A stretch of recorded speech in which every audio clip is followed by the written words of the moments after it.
என்னை தடுத்து நிறுத்துகிறது. हवा से पूछा गया, पहाड़ से पूछा गया, क्या तुम इस पृथ्वी पर सबसे ज्यादा शक्तिशाली हो? அப்பொழுது அந்த மலையை பார்த்து கேட்கும்போது நீதான் எல்லாத்தையும் விட வல்லமை உள்ளதா என்று கேட்கும்போது पहाड़ ने कहा नहीं, जो मनुष्य है ना, अगर वो मेरे मेरे अंदर एक छोटा सा बॉम्ब रख दे तो मैं उस बॉम्ब से उड़ जाता हूँ. அப்போ அந்த மழை சொல்லிச்சா மனுஷங்க இருக்காங்க பாருங்க, அவங்க வந்து என் மேல அந்த பாம்பை வைக்கும்போது நான் வந்து எல்லாத்துக்கும் நான் வந்து உடைந்து போய் விடுவேன். तो मनुष्य से पूछा क्या तुम इस पृथ्वी पर सबसे ज्यादा शक्तिशाली हो? तो मनुष्य ने कहा नहीं, मुझसे भी शक्तिशाली एक चीज है, उसका नाम है मृत्यु. அப்போ வந்து மனுஷர்கிட்ட கேட்கும்போது நீதான் எல்லாத்தையோட வல்லமை உள்ளவரான்னு கேட்கும்போது இல்ல என்னை விட வல்லமை உள்ளது ஒண்ணு இருக்குது, அதுதான் மரணம். तो मृत्यु से पूछा गया क्या तुम शक्तिशाली हो? मृत्यु ने कहा हाँ मैं शक्तिशाली हूँ. அப்ப மரணத்தை பார்த்து கேட்கும்போது நீதான் வல்லமை உள்ளதான்னு சொல்லும்போது ஆமா எல்லாத்தையும் காட்டிலும் நான் தான் வல்லமை. इस पृथ्वी पर ऐसा कोई नहीं है जो मुझसे टकराए और वो जीवित रहे. சொல்லுச்சா என்னோட மோதி யாரும் உயிரோட இருந்ததில்லை. तो मृत्यु ने एक बात कहा, लेकिन एक इंसान है जो मुझको भी जीता है. என்னை விட வல்லமை உள்ளவர் ஒருவர் இருக்கிறார், அவர் என்னைவே ஜெயித்துட்டார். मैंने उसे कोशिश किया 3 दिन दफना के रखने के लिए, लेकिन वो फिर से मृत्यु में से जी उठा. उसने मुझे भी जीत लिया. நான் வந்து அவரை வந்து என் மரணத்தினால அவர் அப்படியே அடக்கி வைக்க நான் பார்த்தேன், ஆனா என்னையே தாண்டி அவர் வந்து உயிரோடு எழுந்தார். Hallelujah hallelujah hallelujah. हालेलुया. यीशु मसीह मृत्यु से जी उठा है.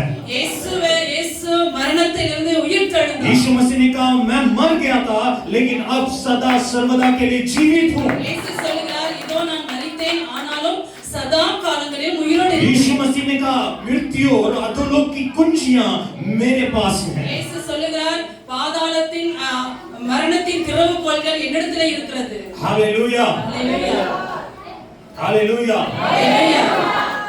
आमीन. यीशु मसीह की मृत्यु जो है वो उसकी मृत्यु क्रूस पर जो हुआ, अगर वो साधारण होता तो उसका भी एक शहीद का नाम दिया जाता, जैसे बाकी भविष्यवक्ता या बाकी जो अच्छे लोगों को दिया जाता है, जो बड़े अच्छे काम के लिए जिन्होंने जीवन दिया. அதாவது இயேசுவுடைய மரணம், சிலுவை மரணம் ஒரு சாதாரணமாக இருந்தா அவர் வந்து ஷஹீத், அதாவது என்ன சொல்றாங்கன்னா மரித்தார், சாதாரணமாக அவரும் ஒரு விலை ஜீவனை கொடுத்தார் என்று அவர்கள் சொல்லலாம். लेकिन यीशु मसीह उस क्रूस पर उसने मृत्यु को जय पाकर वो जी उठा है. இயேசு சிலுவையிலே அவர் மரணத்தை ருசி பார்த்து அவர் மரணத்தில் இருந்து உயிரோடு எழுந்தார். Hallelujah hallelujah. जी उठने के बारे में बात करने से पहले मैं उसके क्रूस के बारे में कुछ बातें आपके बीच में रखना चाहूंगा, जो आपके मन को परिवर्तन करेगा. இயேசுவோட உயிர்த்தெழுதலை சொல்றதுக்கு முன்னாடி இயேசுவினுடைய மரணத்தை குறித்து கொஞ்ச நேரம் நான் பேச விரும்புறேன். அதனால உங்களுடைய மனசுல ஒரு பெரிய மாறுதல் உண்டாகும். Hallelujah hallelujah. यशायाह की किताब निकालेंगे, ஏசாயாவின் தீர்க்கதரிசன புத்தகம் उसका 53, அதனுடைய 53வது அதிகாரம், उसका 45 हम पढ़ेंगे. அதுல 45வது यशायाह की किताब 53 उसका 45.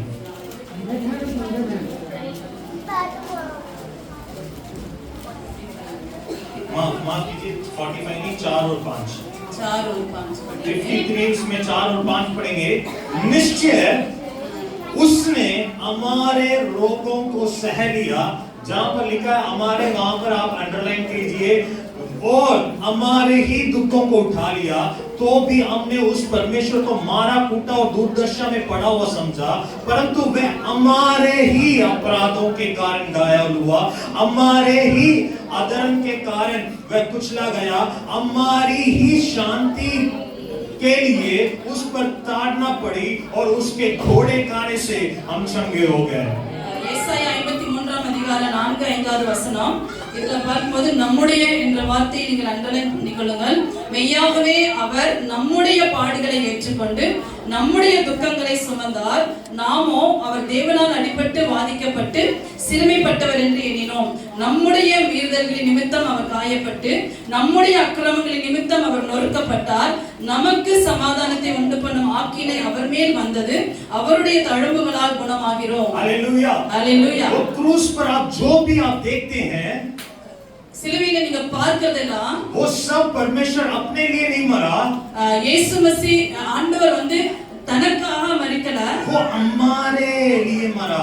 அவர் வந்து நமக்காக மரித்தார். हालेलुया. हालेलुया. हमारे रोगों को उसने ले लिया, நம்முடைய நோய்களை சுமந்தார், हमारे दुखों को ले लिया, நம்முடைய துக்கங்களை சுமந்தார், हमारे अपराधों को ले लिया, நம்மளுடைய அக்கிரமங்களை அவர் சுமந்தார், हमारी शांति के लिए उस पर ताड़ना पड़ी.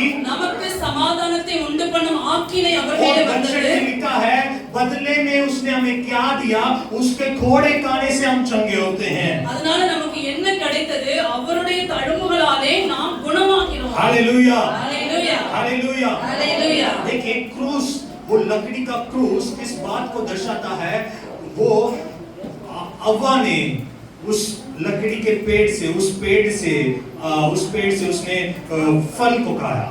அந்த மரத்தினால் செய்யப்பட்ட சிலுவை எதை காட்டுகிறதுனா, ஏவாள் வந்து அந்த தோட்டத்தில் இருக்கிற அந்த மரத்தின் கனியை புசித்தாள். देखिए यीशु मसीह के हाथों में जो कील टोके गए वो किसको दर्शाता है?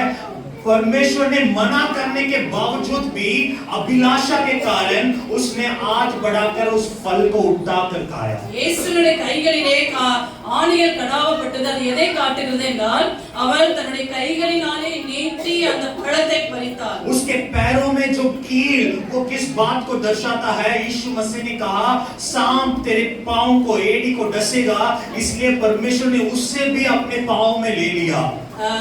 அந்த கால்ல ஆணிகள் அடிக்கப்பட்டது எதை காட்டுகிறது என்றால், நீ வந்து சத்துருக்களின் தலையை மிதிப்பாய் என்று சொன்ன அந்த வார்த்தையை காட்டுகிறது. और सिर पर क्रूस का जो कांटों का मुकुट वो किसको दर्शाता है?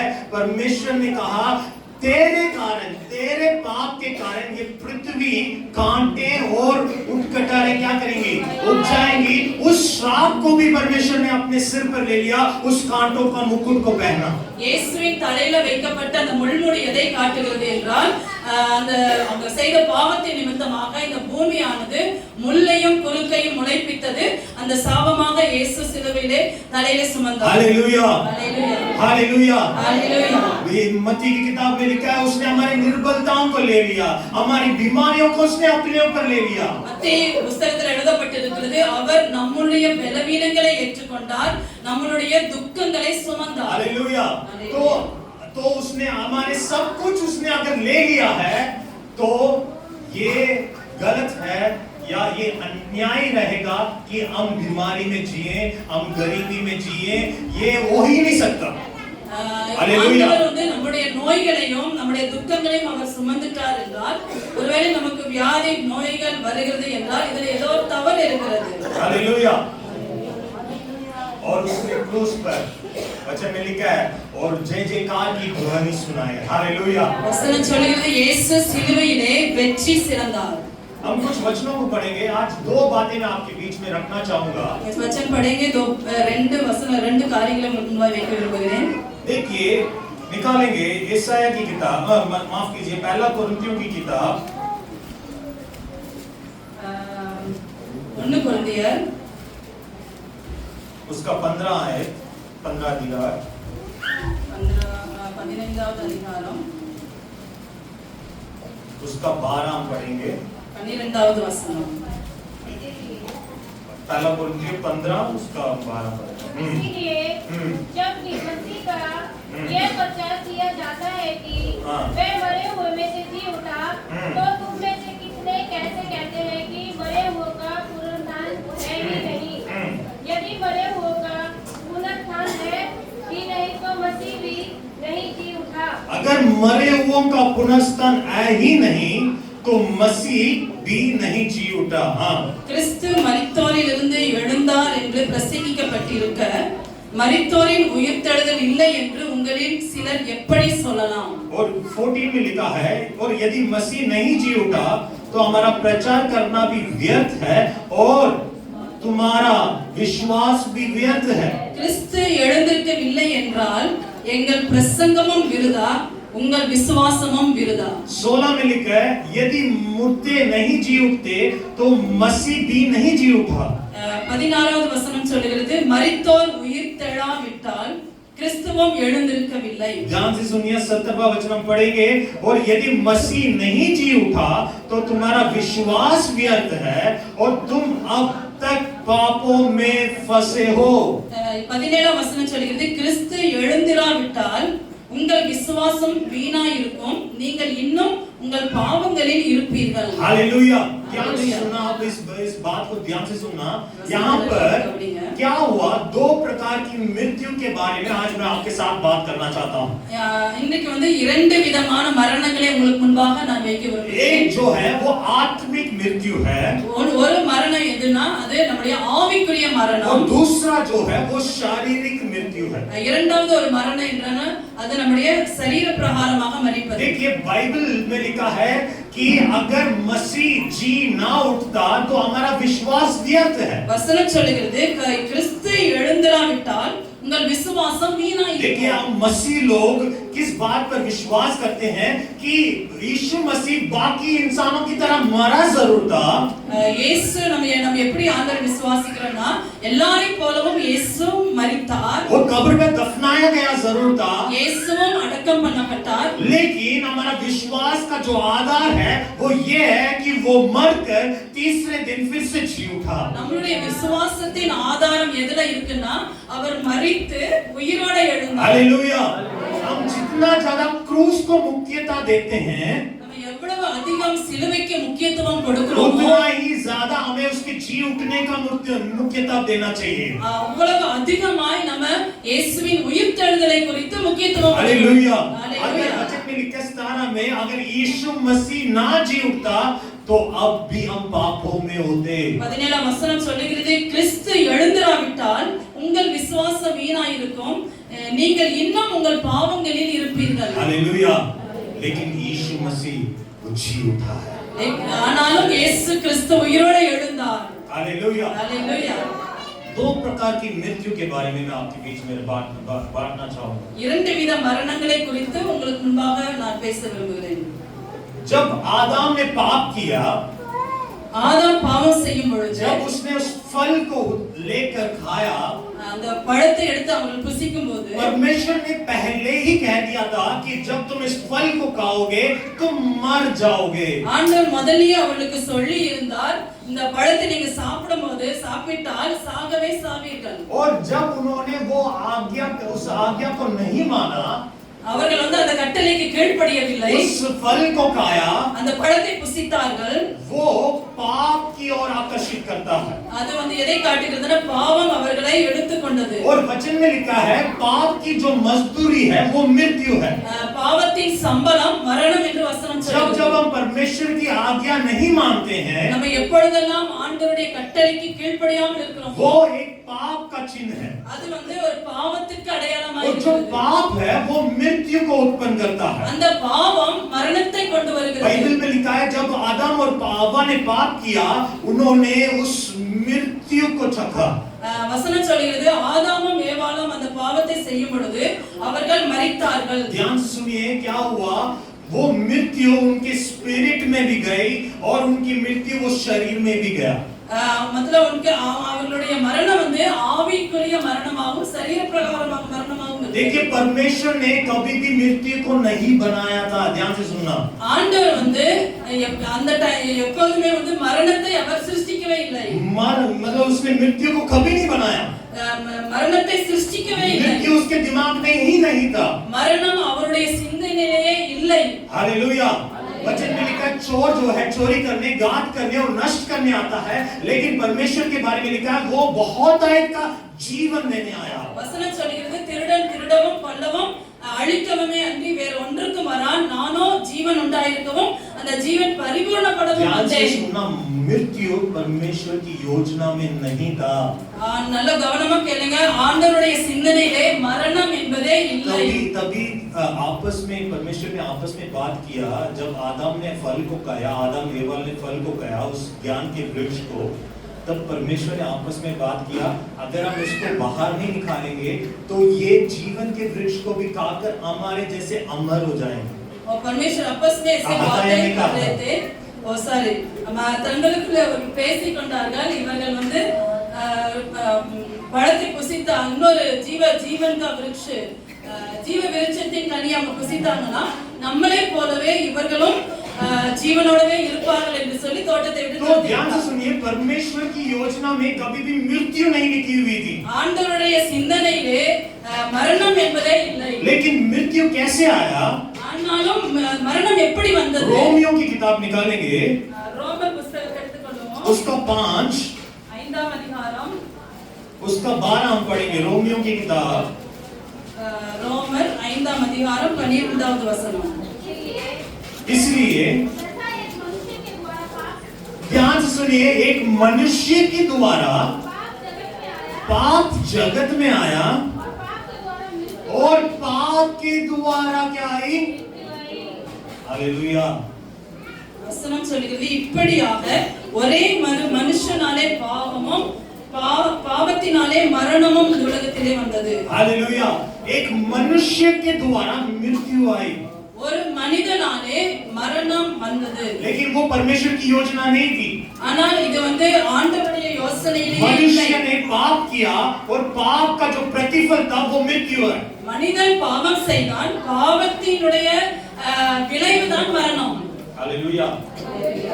जब आदम और हव्वा ने इस बात को ध्यान से सुनिए, उसके बाद जो अंत में जो मैं बोलने जा रहा हूँ वो आपके मन को खोलेगा.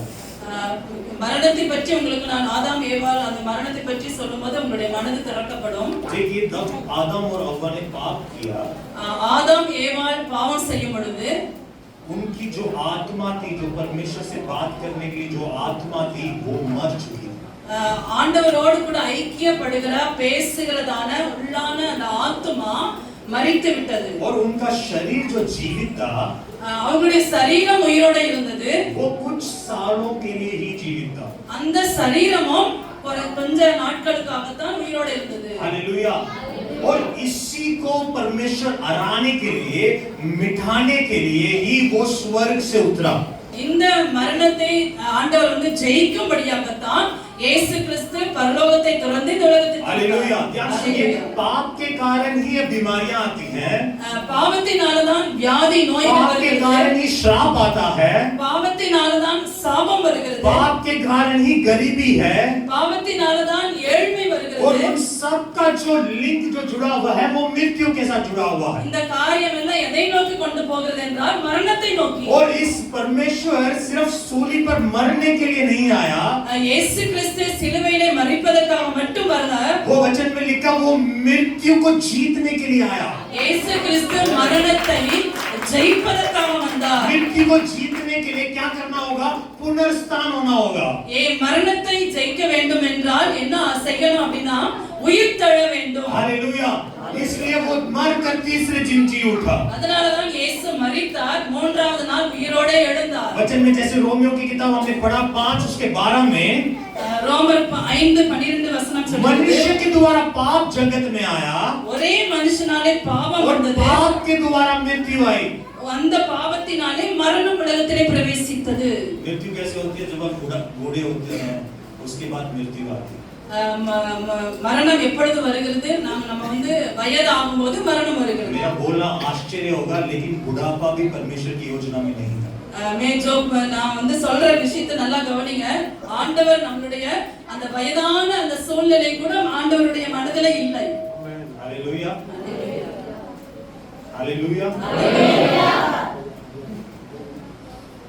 पहला कुरिन्थियों की किताब 15 उसकी 21 में भी वही लिखा है.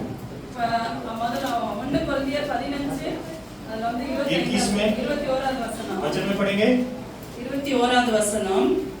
क्योंकि जब मनुष्य के द्वारा मृत्यु आई, ध्यान से सुनना, जब मनुष्य के द्वारा मृत्यु आई तो मनुष्य के द्वारा ही मरे हुओं का मनुष्य के द्वारा ही मरे हुआ का पुनर्स्थान भी आया. हालेलुया. மனுஷனால் மரணம் உண்டானபடியால் மனுஷனால் மரித்தோரின் உயிர்த்தெழுதலும் உண்டாயிற்று. हालेलुया. मनुष्य के द्वारा मृत्यु आई, மனுஷனால் மரணம் வந்தது और उस मनुष्य के द्वारा भी पुनरुत्थान आया। அந்த மனுஷனால் உயிர்த்தெழுதலும் வந்தது। बाइबल में लिखा है पहला आदम जो आदम था வசனம் சொல்கிறது முந்தின ஆதாம் उसके द्वारा मृत्यु आया, முந்தின ஆதாமின் மூலமாக மரணம் வந்தது। लेकिन यीशु मसीह जो दूसरा आदम को दर्शाता है वो मनुष्य बनकर आया और उस मृत्यु को जीतकर पुनरुत्थान हुआ। பிந்தின ஆதாம் இயேசு கிறிஸ்துவை காட்டுகிறது। பிந்தின ஆதாம் மரித்து அவர் உயிரோடு கூட எழுந்தார்। हालेलुया। हालेलुया। इसलिए हमें मृत्यु से डरने की जरूरत नहीं है। அதனால நம்ம மரணத்தை குறித்து பயப்பட வேண்டிய அவசியம் இல்லை। बोलो मृत्यु से डरने की जरूरत नहीं है। மரணத்தை குறித்து பயப்பட வேண்டிய அவசியம் இல்லை। मृत्यु से डरने की जरूरत नहीं है। மரணத்தை குறித்து பயப்பட வேண்டிய அவசியம் இல்லை। हालेलुया। हालेलुया। उसी पहला कुरिन्थियों की किताब 1:12 उसके 26 में लिखा है सबसे अंतिम बैरी मृत्यु पता क्या है? परमेश्वर का दुश्मन है। 1 கொரிந்தியர் 15:26 சொல்லுகிறது பரிகரிக்கப்படும் கடைசி சத்துரு மரணம் है। हालेलुया। परमेश्वर का सबसे बड़ा दुश्मन कौन है? ஆண்டவருடைய சத்துரு யாரு? சொல்லுங்க। ஆண்டவருக்கு விரோதமா இருந்த சத்துரு யாருங்க? क्या है? मृत्यु है, மரணம்। हालेलुया।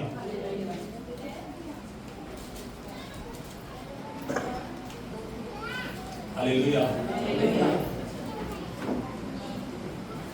बाइबल बताती है 24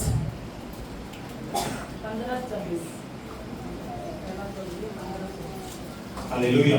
हालेलुया। लेकिन यीशु मसीह उस मृत्यु में से जीवा। ஆனாலும் இயேசு கிறிஸ்து அந்த மரணத்திலிருந்து உயிரோட எழுந்தார்। ध्यान से सुनना आप मेरी बात को। நல்ல கவனமா கேளுங்க। ये जो हम ईस्टर बना रहे हैं நாம் ஏன் உயிர்த்தெழுத அந்த நாளை நாம் நினைவு கூறுகிறோம்? सिर्फ यीशु मसीह आज के दिन जी नहीं उठा। இயேசு கிறிஸ்து இன்றைய தினம் மட்டும் உயிரோட எழுந்திருக்கவில்லை। ध्यान से सुनना, सिर्फ यीशु मसीह जी नहीं उठा, இயேசு இன்றைக்கு உயிரோட எழுந்திருக்கவில்லை। उसने हमें भी अपने साथ जिलाया है। அவரோடு கூட நம்மளையும் உயிரோட எழுப்பினார்। आज हमारा भी जी उठने का दिन है। இன்றைக்கு நம்மளுடைய உயிர்த்தெழுதலின் நாளும் கூட। जो आदम के पाप के कारण जो उसकी आत्मा मर चुकी थी, ஆதாமுடைய பாவத்தினாலே அவருடைய ஆத்மா மரித்து விட்டது। यीशु मसीह के जी उठने के बाद இயேசுவின் உயிர்த்தெழுதலினாலே उसने हमें भी जिलाया है। ஆண்டவர் நம்மளையும் உயிரோட எழுப்பினார்। हालेलुया। इफिसियों की किताब में एफिसियों की किताब में 2 எபேசியர் 2 அதிகாரம்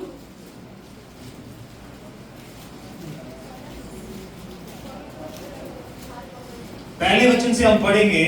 முதலாவது வசனத்திலிருந்து வாசிப்போம்। उसने तुम्हें भी जिलाया जो अपराधों और पापों के कारण क्या हुए थे? मरे हुए थे। அக்கிரமங்களினாலும் பாவங்களினாலும் மரித்தவர்களாய் இருந்த உங்களை உயிர்ப்பித்தார்। हालेलुया। हालेलुया। और वचन में लिखा है जिसमें तुम पहले संसार की रीति पर और आकाश के अधिकार के हाकिम अर्थात उस आत्मा के अनुसार चलते थे जो अब भी आज्ञा ना मानने वालों पर कार्य करता है। 3 में लिखा है इनमें हम भी सब के सब पहले अपने ही शरीर की अभिलाषा में दिन बिताते और शरीर और मन की इच्छा पूरी करते थे। अन्य लोगों के समान स्वभाव इसे क्रोध की संतान थे। 4 में हम पढ़ेंगे परंतु परमेश्वर ने जो दया का धनी है वो अपने बड़े प्रेम के कारण जिसने हमसे प्रेम किया जब हम अपराधों के कारण मरे हुए थे तो हमें मसीह के क्या साथ में जो साथ लिखा है उसे अंडरलाइन कर लीजिए मसीह के साथ जिलाया। 5வது வசனத்தை சொல்லுகிறேன் அக்கிரமங்களில் மரித்தவர்களாய் இருந்த நம்மை கிறிஸ்துவுடனே கூட அந்த கூட என்பதை நீங்கள் அண்டர்லைன் பண்ணிக்கொள்ளுங்க கிறிஸ்துவுடனே கூட உயிர்ப்பித்தார்। और 6 में लिखा है 6வது வசனம் और मसीह यीशु उसके साथ जो साथ है वहां पर अंडरलाइन कर लीजिए साथ उठाया। 7வது வசனம் சொல்கிறது கிறிஸ்து இயேசுவுக்குள் நம்மை அவரோடு கூட எழுப்பி और स्वर्गीय स्थानों में साथ बिठाया। இங்க பார்க்கிற உன்னதங்களிலே அவரோடு கூட உட்காரவும் செய்தார்। हालेलुया। हालेलुया। ये कितनी खुशी की बात है। இது ஒரு மிக மகிழ்ச்சியான ஒரு सिर्फ आज செய்தி. यीशु मसीह पुनरुत्थान मतलब मृत्यु से जी नहीं उठा है, இன்றைக்கு இயேசு கிறிஸ்துடைய உயிர்த்தெழுதல் மட்டுமல்ல, उसने हमें भी अपने साथ जिलाया है। ஆண்டவர் நம்மையும் கூட அவரோடு கூட உயிரோடு उसने எழுப்பினார். हमें अपने साथ उठाया है। அவரோடு கூட நம்மளையும் உயிர்ப்பித்தார். उसने हमें अपने साथ स्वर्गीय स्थानों में बिठाया है। நம்மளையும் கூட அவர் உன்னதங்களிலே அவரோடு கூட உட்காரவும் செய்தார். हालेलुया, ஹalleluya, हालेलुया। ஹalleluya. आज ईस्टर जो मना रहे हैं सिर्फ यीशु मसीह जी नहीं उठा। ஆஹ், ईस्टर जो मना रहे हैं सिर्फ यीशु नहीं जी उठा। ஈஸ்டர் இப்படியா நம்ம வந்து கொண்டாடி இருக்கிறோம். இயேசு மட்டும் உயிரோடு எழுந்திருக்கல, परमेश्वर ने हमें भी जिलाया। ஆண்டவர் நம்மளையும் உயிரோடு கூட जो எழுப்பினார். पापों के कारण, பாவத்தினாலே, अपराधों के कारण அக்கிரமங்களினாலே जो हमारी आत्मा मरी हुई थी, நம்முடைய ஆத்துமா மரித்த நிலைமையில் उससे இருந்தது. भी परमेश्वर ने अपने साथ जिलाया है। நம்ம மரித்திருந்த ஆத்துமாவை அவரோடு கூட அவர் அந்த ஆத்துமாவை உயிர்ப்பித்தார். हालेलुया, ஹalleluya, हालेलुया। ஹalleluya. और वचन में लिखा अपने साथ सिंहासन पर बिठाया। வசனம் சொல்கிறது அவரோடு கூட உன்னதங்களிலே इसका मतलब சிங்காசனத்தில் ये உட்கார है कि வைத்திருக்கிறார். जिस कुर्सी पर प्रभु यीशु मसीह बैठे हैं, இயேசு எந்த சிங்காசனத்திலே उसी உட்கார்ந்திருக்கிறாரோ कुर्सी पर परमेश्वर ने आपको बिठाया है। அவரோடு கூட சிங்காசனத்திலே நம்மை जिस உட்கார வைத்திருக்கிறார். यीशु मसीह के पांवों तले शैतान है, இயேசுடைய பாதத்திற்கு கீழே சத்துருடைய और उसी கிரியைகள், शैतान को परमेश्वर ने आपके पांवों तले भी रखा है। அந்த சத்துருடைய கிரியைகளை நம்மளுடைய கால்களுக்கு கீழாக और கீழ்ப்படுத்தினார். जितना अधिकार यीशु मसीह के पास है, எவ்வளவு அதிகாரம் இயேசுவின் மேல் இருக்கிறதோ उतना ही अधिकार परमेश्वर ने हमें दिया है। அதே அதிகாரம் ஆண்டவர் நமக்கும் கொடுத்திருக்கிறார். हालेलुया। ஹalleluya. इस जी उठने का दिन में இந்த உயிர்த்தெழுந்த நாளிலே इस सच्चाई को जाने இந்த சத்தியத்தை நீங்கள் कि அறிந்து उसने கொள்ளுங்கள். हमें अपने साथ बिठाया है। நீங்க தெரிந்து கொள்ளணும், ஆண்டவர் நம்மையும் அவரோடு கூட உட்கார வைத்திருக்கிறார். हालेलुया। ஹalleluya. ध्यान से सुनिए, கவனமா கேளுங்க. आदम ने पाप किया, ஆதாம் பாவம் செய்தான். मृत्यु पृथ्वी पर प्रवेश कर चुकी। அதனாலதான் மரணம் அந்த பூமியிலே வந்தது. जब आदम ने पाप किया, ஆதாம் பாவம் செய்யும் பொழுது उसके अंदर जो आत्मा थी, जो परमेश्वर से बात करने के लिए परमेश्वर ने जो आत्मा दिया हुआ था, ஆண்டவரோடு கூட பேசும்படியாக இணைக்கும்படியாக ஆண்டவர் அந்த ஆத்மாவை கொடுத்திருந்தார். वो मर चुका। அந்த ஆத்மாவிலே அவனுக்கு மரணம் வந்தது. और उसके शरीर में அவனுடைய சரீரத்திலே मृत्यु काम करती थी। மரணம் வந்து ஆண்டு கொண்டது. हालेलुया। और एक समय आया, बच्चे में लिखा वो भी मिट्टी में मिल गया। ஒரு நேரம் வந்தது, அவன் மரித்து மண்ணோடு கூட இணைக்கப்பட்டான். लेकिन ஆனாலும் கூட खुशखबरी ये है நல்ல செய்தி என்னவென்றால் कि परमेश्वर ने मृत्यु को जीतने के बाद हमें मृत्यु पर हुकूमत करने का अधिकार दिया है। ஆண்டவர் மரணத்திலிருந்து உயிரோடு எழுந்தபடியினாலே மரணத்தின் மேல் அதிகாரத்தை கொடுத்திருக்கிறார். हालेलुया। ஹalleluya. मृत्यु से जी उठने के कारण இயேசு மரித்ததிலிருந்து எழுந்தபடியினாலே मृत्यु का कोई भी कार्य मेरे जीवन में काम नहीं कर सकता। மரணத்தின் எந்த ஒரு அதிகாரமும் நம்முடைய சரீரத்திலே கிரியை செய்ய முடியாது. पाप मेरे जीवन में काम नहीं कर सकता। பாவம் நம்முடைய சரீரத்திலே கிரியை செய்ய முடியாது. बीमारी मेरे जीवन में काम नहीं कर सकता। வியாதி நம்முடைய சரீரத்திலே கிரியை செய்ய श्राप முடியாது. मेरे जीवन में काम नहीं कर सकता। சாபம் நம்முடைய சரீரத்திலே கிரியை செய்ய क्योंकि முடியாது. परमेश्वर ने सब कुछ क्रूस पर कीलों से जड़कर उसे मारकर उस पर जय जयकार की ध्वनि सुनाई है। ஏனென்றால் இது எல்லாவற்றையும் இயேசு சிலுவையிலே ஆணி அடித்து அதை வெளியரங்கமான கோலமாக்கி சிலுவையிலே வெற்றி சிறந்தார். हालेलुया। ஹalleluya. आप इस सच्चाई को जानें। நீங்கள் இந்த சத்தியத்தை நீங்கள் அறிந்து கொள்ளணும். मेरी निर्बलता के लिए वो, என்னுடைய பலவீனங்களுக்காக இயேசு மரித்தார். मेरे रोगों के लिए वो मरा, என்னுடைய வியாதிகளுக்காக அவர் மரித்தார். मेरी शांति के लिए उसने दुखों को सहा। எனக்கு சமாதானத்தை உண்டு பண்ணும்படியான தண்டனை அவர் மேலே வந்தது. बदले में मुझे क्या मिला? அதற்கு பதிலாக ஆண்டவர் நமக்கு என்ன செய்தார்? उसने चंगाई को दिया।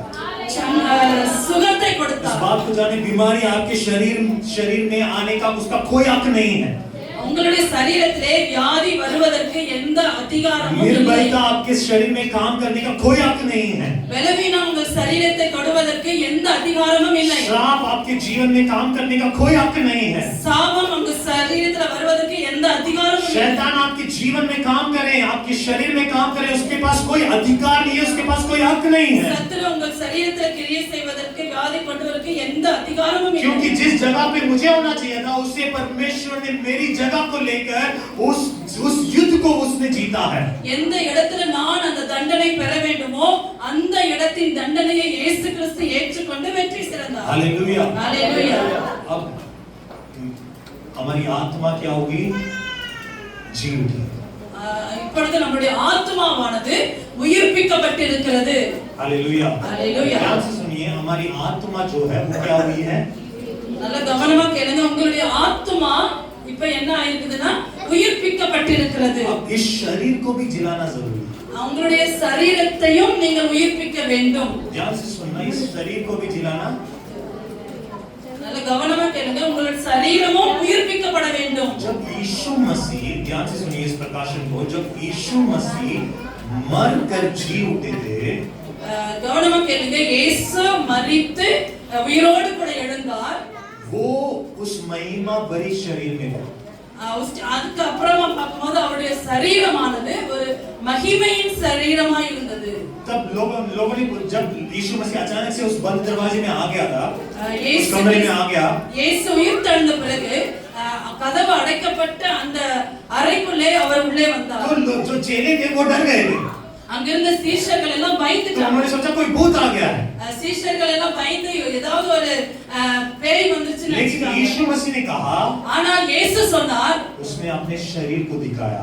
இயேசு கிறிஸ்து தன்னுடைய காயங்களை காட்டினார். देखिए, जी उठने के बाद, ध्यान से सुनना, वो स्पिरिट में नहीं था, वो रेजरेक्टेड बॉडी में था, जी उठने की महिमा भरी बॉडी में था. இயேசு உயிர் தெழுந்த பிறகு ஆத்மாவே ஆவியிலே இல்ல, அவர் சரீரத்துல இருந்தார். அந்த சரீரமும் மகிமையின் சரீரமாய் क्योंकि இருந்தது. उसने तोमास को अपना हाथ दिखाया, देख मेरे हाथों में गांव है, तो इसमें क्या करे, से छू कर देख. இயேசு அங்க அந்த சீஷரத்துல போகும்போது தோமா கிட்ட தன்னுடைய கையை காமிச்சு நம்முடைய இந்த கையிலே உன்னுடைய விரலை விட்டு பாரு என்று சொல்றாரு. हालेलुया. क्योंकि वो पुनर्स्थान शरीर में था. இயேசு கிறிஸ்து உயிர் தெழுந்த சரீரத்திலே இருந்தார். हालेलुया. हालेलुया. ध्यान सुनना, ये जो प्रकाशन है ये बहुत ही गहरा है. इसके विषय में ज्यादा लोग बात नहीं करते हैं, क्योंकि इसके विषय में अगर बात किया जाए तो मसीह समाज में ही उसका विरोध करते हैं. கவனமா கேளுங்க. இந்த சத்தியத்தை நம்ம அறிந்து கொள்ளணும். இந்த சத்தியத்தை நம்ம அறிந்து சொல்லும் போதே இல்ல கவனிக்கும் போதே பல உள்ளுக்குள்ளேயே பல போராட்டங்கள் வரும். क्योंकि परमेश्वर ने उस अमरता का जीवन हमें दिया. ஆண்டவர் நமக்கு மரிக்க மாட்டோம் என்ற ஒரு அனந்த நித்திய ஜீவனை கொடுத்திருக்கிறார். हालेलुया. हालेलुया. हालेलुया. जब भी हम पुनर्स्थान के बारे में बात करें, நம்ம உயிர்த்தெழுதலை குறித்து நம்ம अगर इस इंसान के बारे में अगर हम बात नहीं करेंगे, இந்த மனிதனை குறித்து நம்ம சொல்லலைனா तो वो पूरा नहीं होगा. அது முழுமை அடையாது. उस इंसान का नाम है पवित्र आत्मा. वो इंसान அந்த மனிதனுடைய பெயர் பரிசுத்த ஆவியானவர். हालेलुया. हालेलुया. क्योंकि रोमियो की किताब 8 उसके 11 में लिखा है, ரோமர் 8 அதிகாரம் 11 வசனம் சொல்லுகிறது, जिसने यीशु को मरे हुओं में से जिलाया, இயேசுவை மரித்தோரிலிருந்து எழுப்பினவர், वही आत्मा हमारे अंदर बसा हुआ है. அந்த ஆவியானவர் உங்களுக்குள்ளே வாசமா वो இருக்கிறார். तुम्हारे मरणहार शरीर को भी क्या करेगा? உங்களுக்குள் வாசமாய் இருக்கிற அந்த ஆவியானவர் உங்களுடைய சாவுக்கு ஏதுவான சரீரங்களையும் உயிர்ப்பிப்பார். ध्यान सुनिए, मर गई शरीर को नहीं, मतलब मरणहार शरीर को. மரித்து போன சரீரத்தை பற்றி சொல்லல. जिस शरीर में हम जी रहे हैं उस शरीर की बात कर रहा है. परमेश्वर कहता है उसे जिलाएगा. எந்த சரீரத்தோடு கூட நம்ம இப்ப இருக்கிறோமோ அந்த சரீரத்தை பார்த்து தான் சொல்லுகிறார், சாவுக்கு ஏதுவான உங்கள் சரீரங்களையும் உயிர்ப்பிப்பார். हालेलुया. हालेलुया. हालेलुया. हालेलुया. मरणहार शरीर को वो जिलाएगा. சாவுக்கு ஏதுவான உங்கள் சரீரங்களை உயிர்ப்பிப்பார். जिसने यीशु मसीह को मरे हुए में से जिलाया, இயேசுவை மரித்தோரிலிருந்து எழுப்பினவருடைய ஆவி உங்களுக்கு ध्यान से सुनिए, वही आत्मा आपके अंदर बसा हुआ है, அந்த ஆவியானவர் உங்களுக்குள்ளே வாசம் वही पवित्र आत्मा की शक्ति आपके अंदर बसा हुआ है। அந்த பரிசுத்த ஆவியானவருடைய வல்லமை உங்களுக்குள்ளே வாசமாய் இருக்கிறார்। हालेलुया। हालेलुया। मृत्यु मेरे शरीर में काम नहीं कर सकता, அதனால மரணம் என்னை ஆண்டு கொள்ள முடியாது। हालेलुया। हालेलुया। कितने लोगों को समझ में आ रहा है? புரிகிறது? यीशु मसीह जब जी उठा, இயேசு உயிரோடு எழுந்தார்। मेरे आत्मा को जो पहले मर गई थी उसने जिलाया, இயேசு உயிரோடு எழுந்தபோது நம்மளுடைய உள்ளான ஆத்மாவை அவர் உயிர்ப்பித்தார்। अब इस शरीर को भी क्या चाहिए? अभी அந்த சரீரத்துக்கும் என்ன தேவைங்க? स्वतंत्रता चाहिए, உயிர்ப்பிப்பு தேவை। हालेलुया। हालेलुया। आप ध्यान से सुनिए, आज जो जिस प्रकार से दुनिया जा रही है, जो நல்ல वैज्ञानिक की खोज है, उनका कहना है कि आपकी उम्र कम ना हो, उसके लिए उन्होंने क्या किया है? मेडिसिन को तैयार किया। இந்த உலகம் எதை நோக்கி போய் கொண்டிருக்கிறதுனா மரணம் வரக்கூடாது, நம்முடைய வயது வந்து ஆகக்கூடாது, எப்பொழுது இளமையாகவே आप बुढ़े ना हो, इसके लिए उन्होंने कुछ मेडिसिन को क्या कर रहे हैं? रिसर्च कर रहे हैं, तैयार कर रहे हैं, यहाँ तक कि कहा जाता है कि मृत्यु को वो क्या करें? धोखा दें, मृत्यु पर जय पाए।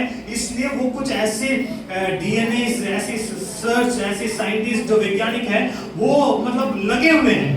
இந்த விஞ்ஞானிகள் எல்லாம் இதெல்லாம் வந்து ஆராய்ச்சி பண்ணிட்டு இருக்காங்க। நமக்கு மரணம் வரக்கூடாது, வயது மூப்பு வரக்கூடாது, அந்த மரணத்தை ஜெயிக்கிறது எப்படின்னு சொல்லி अनेक மருந்துகளை கண்டுபிடிக்கிறார்கள்। हालेलुया। लेकिन यहाँ पर हमारे अंदर जो आत्मा बसा हुआ है, இங்க நம்ம பார்க்கிறோம் நமக்குள்ள இருக்கிற அந்த ஆத்மாவை वो हमारे मरना शरीर को भी जिलाएगा। அது உள்ள இருக்கிற ஆவியானவர் நம்மளுடைய சாவுக்கு ஏதுவான சரீரங்களையும் உயிர்ப்பிப்பார்। हालेलुया। हालेलुया। अब कुछ वचनों को हम देखेंगे, निकालेंगे। रोमियो की किताब, வசனத்தை எடுத்துக்கொள்ளும் रोमियो की किताब उसका 7, ரோமர் 7ஆம் அதிகாரம் उसका 23 हम पढ़ेंगे। 23வது வசனம்। रोमियो की किताब, हाँ, परंतु मुझे अपने अंगों से अंगों में एक परंतु मुझे अपने अंगों में दूसरे प्रकार की व्यवस्था दिखाई पड़ती है, जो मेरी बुद्धि की व्यवस्था से लड़ती है और मुझे पाप की व्यवस्था के बंधन में डालती है। और जो मेरे अंगों में है। 24 में लिखा है, मैं कैसे अभागे मनुष्य हूँ, मुझे इस मृत्यु के देह से कौन छुड़ाएगा? 24வது வசனம் சொல்லுகிறது, நிர்பந்தமான மனுஷன் நான், இந்த மரண சரீரத்தினின்று யார் என்னை விடுதலையாக்குவார்? हालेलुया। और यहाँ 25 में लिखा है, 25வது வசனம், हमारे प्रभु यीशु मसीह के द्वारा परमेश्वर का धन्यवाद हो, इसलिए मैं आप बुद्धि से तो परमेश्वर की व्यवस्था का और परंतु शरीर से पाप की व्यवस्था का सेवन करता हूँ। 8 का पहला वचन में लिखा है, अब जो मसीह यीशु में है उन पर दंड की आज्ञा नहीं। ரோமர் 8:1 சொல்லுகிறது, ஆனபடியால் கிறிஸ்து இயேசுவுக்குட்பட்டவர்களாய் இருந்து மாமிசத்தின்படி நடவாமல் ஆவியின்படி நடக்கிறவர்களுக்கு ஆக்கினை தீர்ப்பு இல்லை। हालेलुया। हालेलुया। तो जो पवित्र आत्मा के अनुसार चलते हैं, யாரெல்லாம் பரிசுத்த ஆவியானவருடைய வழிநடத்துதலின்படி बाइबल நடக்கிறார்களோ बताती है उन पर दंड की आज्ञा नहीं है। அவர்கள் மேலே दंडனையுடைய ஆக்கினை தீர்ப்பு இல்லை। हालेलुया। हालेलुया। और पौलुस जो है यहाँ पर एक बहुत ही रहस्य को बताता है। இங்க பவுல் வந்து ஒரு ரகசியத்தை சொல்றாரு। 12 में लिखा है, 8 का 12, 8ஆம் அதிகாரம் 12வது வசனத்துல यहाँ पे लिखा है, इसलिए ये भाइयों, हम शरीर के कर्जदार नहीं कि शरीर के अनुसार दिन काटें। 12வது வசனம், ஆகையால் சகோதரரே, மாம்சத்தின்படி பிழைப்பதற்கு நாம் மாமிசத்துக்கு கடனாளிகள் அல்ல। अगर यहाँ पे दूसरे शब्दों में कहा जाए तो हम मृत्यु के कर्जदार नहीं हैं। இதை வேற விதமாக நம்ம சொல்லணும்னா நாம் மரணத்துக்கு கடனாளிகள் அல்ல। हालेलुया। हालेलुया। हम मृत्यु के कर्जदार नहीं हैं। நாம் மரணத்துக்கு கடனாளிகள் அல்ல। हालेलुया। हालेलुया। और 13 में लिखा है, यदि तुम शरीर के अनुसार दिन काटोगे तो मरोगे, यदि आत्मा से देह के क्रियों को मारोगे तो जीवित रहोगे। 13வது வசனம், மாமிசத்தின்படி பிழைத்தால் சாவீர்கள், ஆவியினாலே சரீரத்தின் செய்கைகளை அழித்தால் பிழைப்பீர்கள். हालेलुया। அல்லேலூயா. तो जो आत्मा हमारे अंदर रहता है, நமக்குள்ள இருக்கிற அந்த ஆவியானவர், वो हमें जीवन देता है, அந்த ஆவியானவர் நமக்கு ஜீவனை वो கொடுக்கிறார். हमें ताकत देता है, அந்த ஆவியானவர் நமக்கு பலத்தை वो கொடுக்கிறார். हमें रूपांतरण करता है। அந்த ஆவியானவர் நம்மை तभी மறுரூபப்படுத்துகிறார். वचन में लिखा है, अंश अंश करके हम उसकी महिमा के रूप में बदलते जाते हैं। அந்த ஆவியினாலே நாம் ஒவ்வொரு நிமிடமும் மறுரூபமாய் கொண்டே இருக்கிறோம். हालेलुया, அல்லேலூயா. हालेलुया। அல்லேலூயா. अगर इस प्रकाश को आप समझ लें, நீங்கள் இந்த சத்தியத்தை நீங்கள் அறிந்து கொள்வீர்களானால் आप बुढ़े नहीं होंगे। நீங்க வயதே ஆக மாட்டீர்கள். हालेलुया। அல்லேலூயா. आप कमजोरी में नहीं रहेंगे।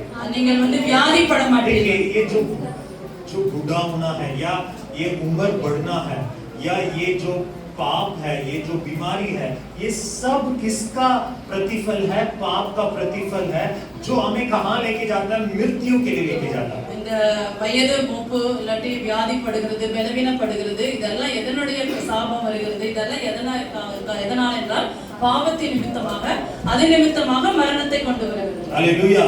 और जैसे हमने पढ़ा, मृत्यु जो है वो बैरी है और अंत में उसका नाश किया जाएगा। கடைசி காலத்திலே பரிகரிக்கப்படும் சத்துரு மரணம். तो मृत्यु को कैसे नाश करेंगे? மரணத்தை எப்படி நம்ம நாசம் பண்றது? जब हम अमरता को ओढ़ लेंगे, நாம சாவாமை என்ற ஒரு போர்வைக்குள்ளே வரும்போது. Hallelujah, hallelujah, hallelujah. देखिए, हमारा उद्धार तब पूरा होगा நம்மளுடைய ரட்சிப்பு எப்பொழுது முழுமை அடையும்? जब यीशु मसीह के जी उठने के बाद जो यीशु मसीह के शरीर था, இயேசு உயிர்த்தெழுந்த பிறகு இயேசுடைய சரீரம் எப்படி இருந்ததோ ऐसी हमारा शरीर அந்த நம்முடைய சரீரம் அப்படியாய் மாறும். हालेलुया। हालेलुया। यीशु मसीह के हाथों में गांव था, लेकिन उसको दर्द नहीं हुआ।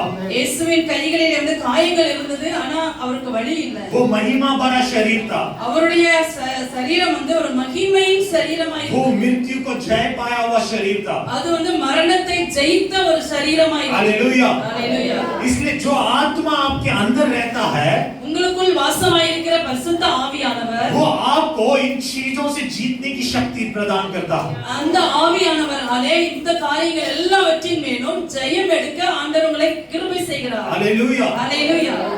यीशु मसीह ने जीत को पाया है। இயேசு ஜெயத்தை ஜெயித்தார். मैं आपको फिर से बोल रहा हूँ, மறுபடியும் உங்களுக்கு சொல்றேன், उसने हमारी दुर्बलता को ले, நம்மளுடைய பலவீனங்களை ஏற்றுக்கொண்டார். तो आपको बीमार होना आपका हिस्सा नहीं है। நீங்க பலவீனப்படுவது உங்களுடைய பகுதி இல்ல. हालेलुया। उसने हमारे श्रापों को ले लिया, அவர் நம்முடைய சாபங்களை ஏற்றுக்கொண்டார். तो श्राप पे रहना हमारा हिस्सा नहीं है। சாபத்தோடு வாழ்வது நம்மளுடைய வாழ்க்கையின் முறை அல்ல.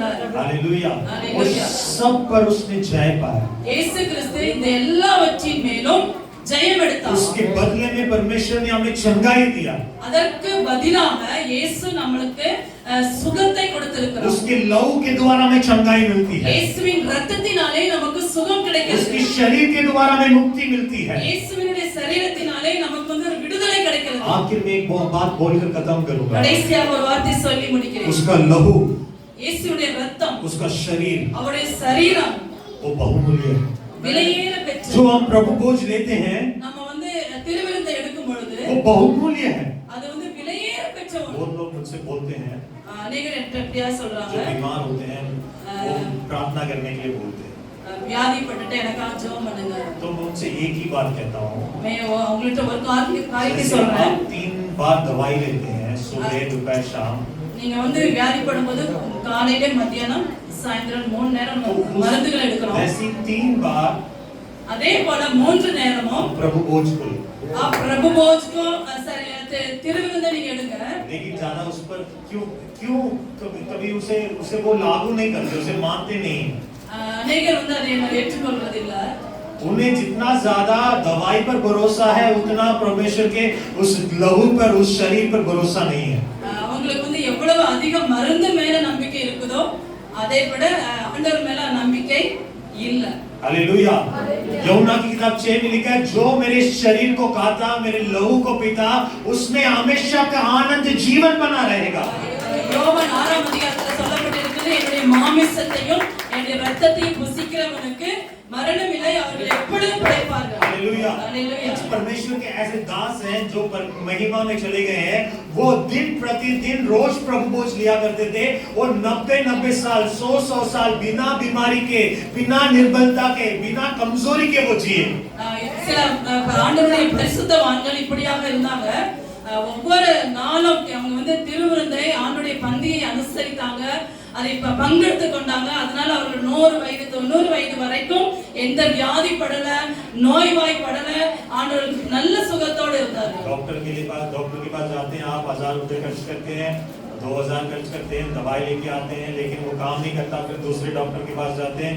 लेकिन मैं आपको सबसे बढ़िया दवाई लिख के देता हूं। நம்ம டாக்டர்ட்ட போறோம், 1000 2000 செலவு பண்றோம், अनेक மாத்திரைகளை சாப்பிடுறோம், அதனால சுகம் கிடைக்கலன்னு சொல்லி வேற ஒரு டாக்டர்ட்ட போறோம். 50 रुपए में आपका सारा काम हो जाएगा।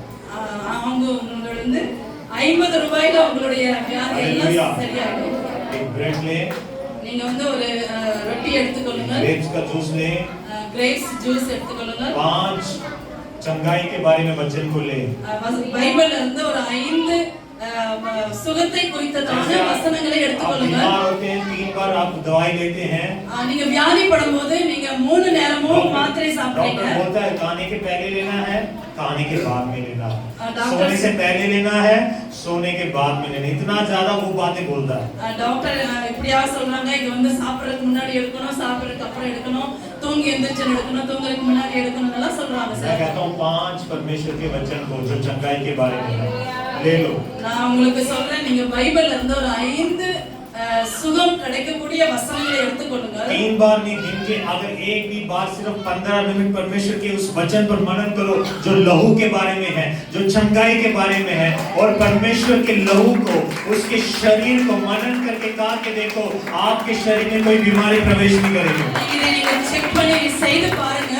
ரொட்டியும் அந்த ரத்தத்தை எடுத்துக்கொண்டு அதை ஆண்டுடைய மரணத்தை நினைவு கூர்ந்து அதை பங்கெடுத்து அந்த வசனத்தை நீங்கள் ஒரு 15 நிமிடம் அறிக்கை செய்து நீங்க செய்து பாருங்க, எல்லா வியாதி பலவீனங்களும் மறையும். क्योंकि परमेश्वर ने कहा, इस्राएल के लोगों ने मन्ना खाया लेकिन वो मर गए, लेकिन जो खाना मैं दूंगा उसके खाओगे तो अनंत काल तक जीवन तुम में रहेगा। இஸ்ரவேல் ஜனங்கள் மன்னாவை சாப்பிட்டு மரித்தார்கள், ஆனால் நீங்கள் என்னுடைய மாமிசத்தையும் இரத்தத்தையும் சாப்பிட்டீங்கன்னா எப்பொழுதும் உயிரோடு இருப்பீர்கள். Hallelujah, hallelujah, hallelujah, hallelujah, hallelujah. उसने मृत्यु को जीता है இயேசு மரணத்தை ஜெயித்தார். और उस मृत्यु को हमें भी अधिकार दिया है। ஆண்டவர் வந்து நமக்கும் அந்த மரணத்தின் மேலே அதிகாரத்தை तो कैसे கொடுத்திருக்கிறார். हम करें उसे, उस मृत्यु को कैसे जीते? நாம் அந்த மரணத்தை எப்படி ஜெயிக்கணும்? हमें दिन प्रतिदिन परमेश्वर के उस चरित्र में, उस स्वभाव में, उस चाल चलन में हमें बदलता रहना होगा। ஒவ்வொரு நாளும் நாம் கிறிஸ்துவை போல மாறணும், கிறிஸ்துவினுடைய சுபாவம் நமக்குள்ள வரணும், கிறிஸ்து நடந்தது போல நம்மளும் நடக்கணும். जैसे जैसे आप परमेश्वर के चरित्र में बदलते जाएंगे, நீங்கள் வந்து எப்பொழுதெல்லாம் அதாவது இயேசுவின் சுபாவத்தை போல மாறிக்கொண்டே उसमें இருக்கீங்களோ, जी उठने की शक्ति आपके अंदर काम करते रहेगी। இயேசுவின் உயிர்த்தெழுதலுடைய வல்லமை உங்களுடைய சரீரத்திலேயும் வேலை செய்யும். Hallelujah, hallelujah, hallelujah. हालेलुया। उसके जी उठने की शक्ति हमारे जीवन में काम करती है।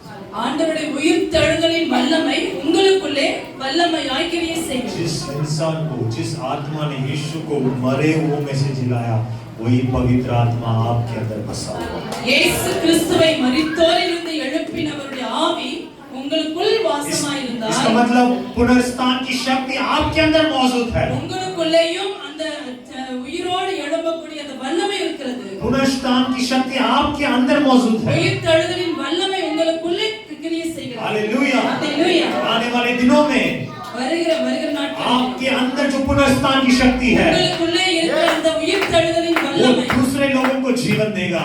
மற்றவர்களுக்கு அந்த வல்லமை நீங்கள் கடத்துவீர்கள். हालेलुया। हालेलुया। आप बीमारियों पर हाथ रखेंगे, நீங்கள் வியாதியஸ்தர்களை கையில आपके வைப்பீர்கள். अंदर की जो पुनरुत्थान की जो शक्ति है, உங்களுக்குள்ளே இருக்கிற அந்த உயிர்த்தெழுதலின் வல்லமை वो दूसरों के बीमारियों को चंगा करेगा। மற்றவருடைய வியாதியிலிருந்து விடுதலை கிடைக்கும். Hallelujah, hallelujah, hallelujah. हालेलुया। आने वाले दिनों में வருகிற நாட்களிலே पुनरुत्थान की शक्ति உயிர்த்தெழுதலின் வல்லமை हमें कब्रिस्तान तक लेके जाएगा। நம்மளை அந்த கல்லறையில் இருக்கிற இடத்த வரைக்கும் मरने के लिए नहीं, मृत्यु के लिए नहीं, जीवन जीवन देने के लिए। यीशु मसीह कब्रिस्तान गया, இயேசுவே கல்லறைக்கு போனார்। 4 दिन के बाद गया, 4 நாட்களுக்கு அப்புறம் जाकर वहां पर खड़े होकर रोने के लिए नहीं, அங்க கல்லறையில போய் அழுவதற்காக அல்ல, उस मरे हुए लाजर को फिर से जी उठाने के लिए। மரித்த லாசரை உயிரோடு और उस எழுப்ப कब्रिस्तान में खड़े होकर उसने बोला, அந்த கல்லறையில போய் இயேசு கிறிஸ்து उसने சொல்றாரு, कहा जीवन और पुनरुत्थान मैं ही हूँ। அங்கதான் ஜீவனும் உயிர்த்தெழுதலும் நானே என்று சொல்கிறார்। हालेलुया। हालेलुया। मैंने बहुत सारी हमारे मसीह समाज में बहुत सारी ऐसी गवाहियों को सुना कि इस सेवक के द्वारा क्या हुआ है, हमारे लोग जी उठे, मुर्दे जी उठे। கிறிஸ்துவ சமுதாயத்துல நான் अनेक காரியங்களை கேட்டிருக்கிறேன்। இந்த ஊழியக்காரர் மூலமாய் अनेகர் உயிரோடு கூட மரித்தவர்கள் உயிரோடு எழுந்திருக்கிறார்கள்। मेरे अंदर भी चाहत है, என்னுடைய உள்ளத்திலே இது ஒரு ஆசை मैं இருக்கு। विश्वास करता हूँ परमेश्वर करेगा। நான் விசுவாசிக்கிறேன், ஆண்டவர் என்னை கொண்டு செய்வார்। मेरी जो लेवल है वो थोड़ी सी अलग सोच है। ஆனா என்னுடைய அந்த நிலை வந்து இன்னும் வித்தியாசமானது। मैं जब ऐसे मनन कर रहा था, நான் இந்த வசனத்தை தியானித்துக் கொண்டிருக்கும் பொழுது तो मेरे अंदर एक चाहत आया। எனக்குள்ள ஒரு வாஞ்சை வந்தது। सब मरे हुए लाशों को जिंदा किया हुआ हमने कहानी को सुना, गवाही को सुना, நம்ம வந்து மரித்தவர்கள் உயிரோடு எழுந்தார்கள் என்ற சாட்சியை கேட்கிறோம்। लेकिन मेरे अंदर चाहत है ஆனாலும் எனக்குள்ள ஒரு வாஞ்சை, पोस्टमार्टम किया गया शरीर को जिलाना है। போஸ்ட்மார்ட்டம் செய்த அந்த சரீரத்தை கூட உயிரோடு எழுப்ப வேண்டும்। वो अंग को निकाल देते हैं, அந்த இடத்துல ஒவ்வொரு அவயவங்களையும் எடுத்துறாங்க। लेकिन परमेश्वर नया अंग बनाने की सामर्थ रखता है। ஆண்டவர் வந்து புதிய அவயவங்களை உண்டு जो பண்ணுவார்। बातें हैं ही नहीं उनका नाम ऐसे लेता मानो वे हैं, நம்முடைய தேவன் இல்லாதவைகளை இருக்கிறவைகளை போல அழைக்கிறார்। क्योंकि इस पुनरुत्थान की शक्ति मेरे अंदर काम करती है। ஏனென்றால் எனக்குள்ளே பரிசுத்த அந்த உயிர்த்தெழுதலின் வல்லமை வேலை செய்கிறது। तो जितना ज्यादा पवित्र आत्मा के संग चलेंगे, எவ்வளவு அதிகமா பரிசுத்த ஆவியானவரோடு நடக்கிறீர்களோ, जितना ज्यादा परमेश्वर के वचन से जुड़े रहेंगे, எத்தனை அதிகம் வசனத்தோடு இணைந்து उतना இருக்கிறீர்களோ, ही ज्यादा आपके अंदर वो पुनरुत्थान की शक्ति आपके अंदर அந்த काम அளவுக்கு करेगी। வல்லமை உயிர்த்தெழுதலின் वल्लமை உங்களுக்கு கிரியை செய்யும்। हालेलुया। हालेलुया। इस सब स्थानों में खड़े होकर எல்லாரும் நம்ம எழுந்து நின்று हम प्रार्थना करेंगे। நம்ம எல்லாரும் எழுந்து நின்று நம்ம ஜெபிக்க போறோம்।